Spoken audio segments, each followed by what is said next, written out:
Banyak bahaya dalam perjalanan menuju akhirat. Kita duk sangka-sangka kumpul banyak dah. Bila dibentang esok tengok-tengok sikit. Sebab sifat mazmum. Adapun ulama dunia, tadi ulama akhirat dia bicara soal hati, dia tak tinggal. Ulama dunia ikut saja cabang-cabang yang ganjil dalam pemerintahan dan kehakiman. Bersusah payah cipta bentuk-bentuk yang habiskan waktu dan tak pernah terjadi. Kalaupun terjadi, maka terjadi pada orang lain, tidak untuk diri mereka sendiri. Yang ni Imam Ghazali dia tuju kepada ulama yang tumpu kepada fiqh saja. Yang soal hati dia tak cerita. Dia cerita bab hukum hakam dan dia nak pegang jawatan. Jadi mereka ni bila dah tak ada hukum hakam yang belum selesai, dia akan cipta sendiri. Bila cipta sendiri, yang Imam Ghazali kata buang waktu, dia duk fikir benda-benda yang tak berlaku lagi. Contoh dia, ini sekadar contoh. Macam mana kalau satu hari nanti bumi kita musnah, kita ni pindah duduk planet Marikh, kita nak sembahyang menghadap kiblat ke mana? Dia duk fikir, dia cari mana hujah-hujah Quran. Padahal benda tu entah berlaku tak berlaku tak tahu. Mana pula nak berlaku bumi musnah kita duduk planet Marikh, dia duk fikir. Tu ulama fiqh tu tadi, sepatutnya benda-benda yang belum mendatang, yang hampir-hampir mustahil lah berlaku tu, dia tak payah ambil tahu dah. Dia tumpu pula soal hati. Ni dah soal hati tadi dia tak mau cerita. Dia dah tumpu hukum hakam fiqh saja. Contoh lagi yang saya bagi dulu. Fikir, macam mana kalau air mani suci penuh 2 kolam, bolehkah kita buat ambil air sembahyang? Benda tu benda yang tak boleh berlaku. Dia duk fikir, boleh. Asal boleh sebab suci. Ataupun orang zaman dulu, zaman sekarang tak heran lah, zaman dulu. Macam manalah kalau kita ni duduk di kutub utara, betul-betul kat kutub noh, yang 6 bulan siang, 6 bulan malam. Kalau duduk di sana, kalau siang tu siang 6 bulan, dia tak ada malam. Macam mana kalau puasa kat sana? Takkanlah sampai 6 bulan tak buka. Dia fikir, nak cari dalam Quran, cari hadis, cari kitab. Padahal zaman tu siapa nak duduk di kutub tu? Tak boleh duduk. Duduk sana mati. Zaman sekarang pun orang pergi singgah sekejap, macam merah lari balik. Memang orang tak duduk kawasan tu. Yang dia duduk fikir, macam mana kalau orang duduk di situ 6 bulan gelap, 6 bulan tu malam dia, tak ada siang, tak payah puasa lah pun. Ada fikir benda yang tak berlaku. Jadi ulama fiqh zaman Imam Ghazali, soal hati dia tak mau sentuh. Dia duk fikir benda-benda yang tak berlaku lagi, yang jauh-jauh tu.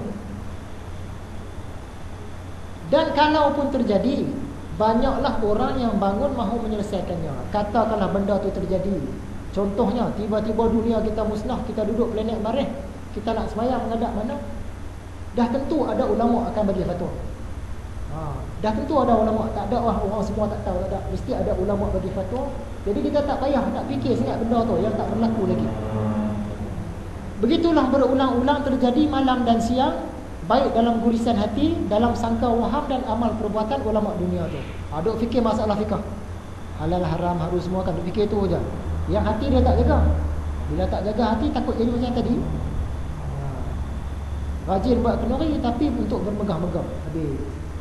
Tu bahaya kalau tak perbaik soal hati betul. Alangkah jauhnya dari kebahagiaan orang yang menjual kepentingan dirinya sendiri yang perlu dengan kepentingan orang lain yang jarang terjadi. Dia duk fikir pasal nak duduk planet mana-mana tadi, sampaikan soal hati dia tak selesai.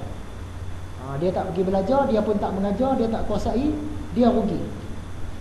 Dan kerana rakus, supaya dinamakan oleh tukang-tukang batil dari anak-anak dunia dengan nama Al-Fadil.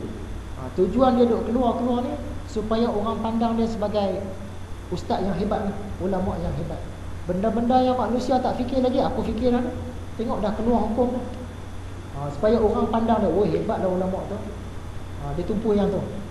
Dan balasannya dari Allah, bahawa ulama itu tidak bermanfaat di dunia, tetapi namanya kotor sepanjang zaman.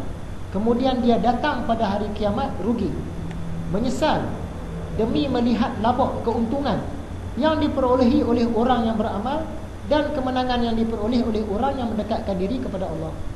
Dia tu ulama ilmu banyak, tapi ilmu soal hati tadi dia tak belajar.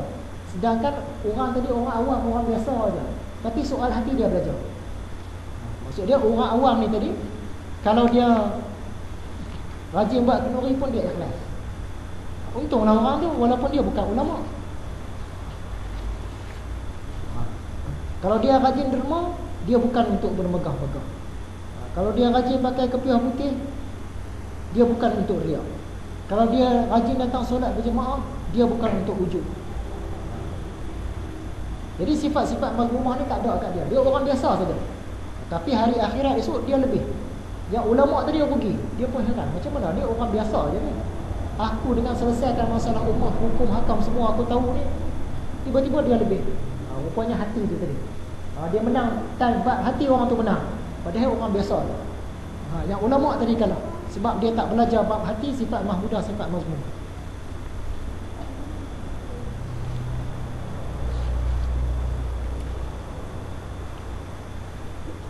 Al-Hasan Al-Basri, ni nama satu orang ulama. Dia ni bukan sahabat, dia ni tabi'in. Maksud dia lepas zaman Rasulullah. Dia tak sempat jumpa dengan Nabi Muhammad. Dia lahir tu Nabi Muhammad dah wafat dah. Hasan Al-Basri ni ulama besar, wali Allah besar. Dia lahir di Madinah tahun 21 Hijrah. Tak sempat jumpa Nabi Muhammad. Sungguh pun begitu, dia ni sempat berguru dengan ramai sahabat. Sampai dikatakan 70 orang yang sertai perang Badar, dia pernah pergi jumpa ambil ilmu. Punya hebatnya dia tu. Asalnya dia ni dia jual mutiara. Hasan Al-Basri ni seorang manusia yang serupa perkataan dia dengan perkataan Nabi-Nabi. Dia cakap tu macam Nabi-Nabi cakap. Orang nak, ni macam Nabi-Nabi cakap ni, bukan orang biasa. Dan petunjuk yang diberikannya kepada manusia dekat dengan petunjuk dari sahabat-sahabat. Dia bagi nasihat-nasihat, tips-tips yang dia bagi macam sahabat-sahabat bagi. Dia kata, macam mana kamu boleh sampai tahun cakap macam Nabi-Nabi, bagi nasihat macam sahabat-sahabat, sedangkan ramai lagi ulama lain tapi tak macam kamu. Jadi jawab Hasan Al-Basri, orang tanya, wahai Abu Sa'id, nama panggilan dia. Tuan bercakap ni dengan perkataan yang tak pernah terdengar daripada orang lain. Dari mana kamu ambil perkataan-perkataan ni? Kata Hasan Al-Basri, daripada Huzaifah bin Yaman. Huzaifah bin Yaman kita cerita dah dulu, dia ni penyimpan rahsia Nabi. Orang pun tanya kat Huzaifah, Huzaifah, kamu ni kami tengok cakap macam Nabi-Nabi, cakap kamu tak serupa dengan sahabat-sahabat lain. Dari mana kamu ambil ilmu-ilmu yang kamu cakap ni? Huzaifah pun cakap, ditentukan oleh Nabi SAW perkataan-perkataan itu kepada aku. Ilmu ni Nabi kata untuk aku je. Sebab tu sahabat lain tak ada.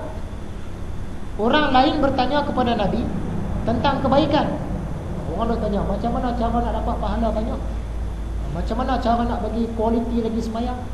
Macam mana cara nak dapat masuk syurga? Tapi yang Huzaifah ni dia tanya sebaliknya. Aku tanyakan tentang kejahatan. Dia tanya sifat mazmumah tadi. Macam mana benda-benda yang berdosa ni apa dia? Macam mana yang dikatakan riak? Macam mana yang dikatakan takbur?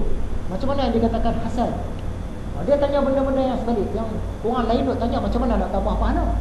Yang dia duk tanya macam mana nak elak daripada dosa. Sebab tu perkataan-perkataan dia lain daripada orang lain. Satu kali Huzaifah kata, maka aku tahu bahawa orang yang tak kenal kejahatan nescaya tidak akan kenal kebajikan. Kata Huzaifah, orang yang tak kenal sifat-sifat mazmumah ni, maksud dia yang baik-baik pun dia tak boleh kenal, sebab yang jahat dia tak kenal.